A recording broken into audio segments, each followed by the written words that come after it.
بخاری کی ایک روایت ہے، تھوڑا سا لمبی ہے لیکن مختصر طریقے پر آپ کو بیان کرتا ہوں۔ اللہ کے رسول صلی اللہ علیہ وسلم نے ایک واقعہ بیان کیا کہ بنو اسرائیل میں 3 آدمی تھے۔ ایک کوڑھی تھا، کوڑھ کے مرض میں مبتلا تھا، اور ایک گنجا تھا، اس کے سر پر بال نہیں تھے، اور ایک اندھا تھا، نابینا۔ تینوں کی آزمائش کے لیے اللہ نے ایک فرشتہ بھیجا۔ فرشتہ وہ سب سے پہلے کوڑھی کے پاس آیا اور اس سے کہا تمہیں سب سے زیادہ کون سی چیز پسند ہے؟ تو اس نے کہا میرا کوڑھپن ختم ہو جائے، یہ مجھے سب سے زیادہ پسند ہے۔ اس کی وجہ سے لوگ اس کو برا بھلا کہتے ہیں، طعن و تشنیع کرتے رہتے ہیں۔ فرشتے نے ہاتھ پھیرا، اس کا کوڑھ کا مرض بالکل ختم ہو گیا، اس کا رنگ بالکل ٹھیک ٹھاک ہو گیا۔ تو اس سے پوچھا کہ تمہیں کون سا مال پسند ہے؟ اس نے کہا اونٹ۔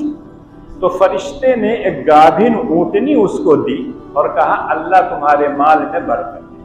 اس کے بعد کیا ہے، وہ گیا اس شخص کے پاس جو گنجا تھا، سر کے اوپر اس کے بال نہیں تھے۔ تو اس سے پوچھا کہ تمہیں کیا پسند ہے؟ تو کہنے گنجے کو کیا چاہیے؟ بال چاہیے۔ اس گنجے پن کی وجہ سے لوگ مجھ کو برا بھلا کہتے رہتے ہیں، اگر یہ میرا گنجا پن ختم ہو جائے تو میرے لیے بہت اچھا ہے، میں اسی کو پسند کرتا ہوں۔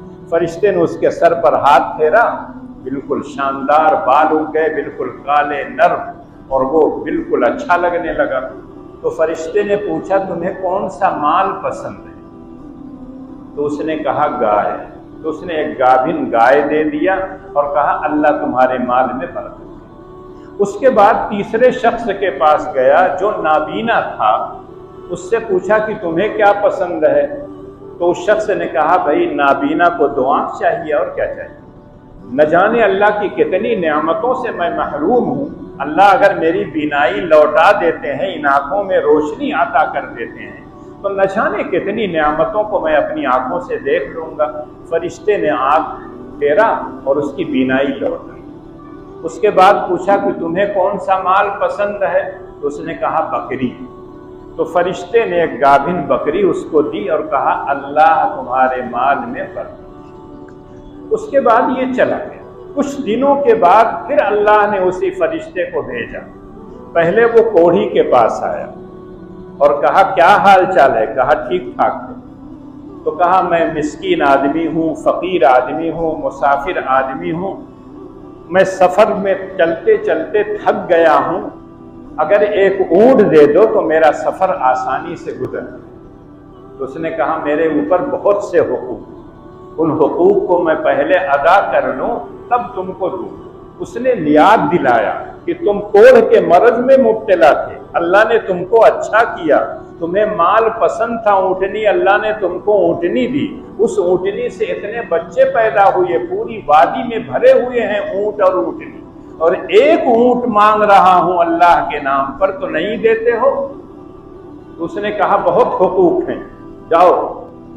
تو اس فرشتے نے کہا اگر تم جھوٹے ہو تو اللہ تعالیٰ تمہیں پہلی حالت میں لو۔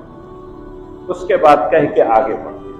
اب گنجے کے پاس آیا، گنجے سے کہا کہ میں مسافر آدمی ہوں، ایک گائے دے دو تو میرا سفر آسانی سے کٹ جائے گا، دودھ وغیرہ پی لوں گا، یہ کر لوں گا۔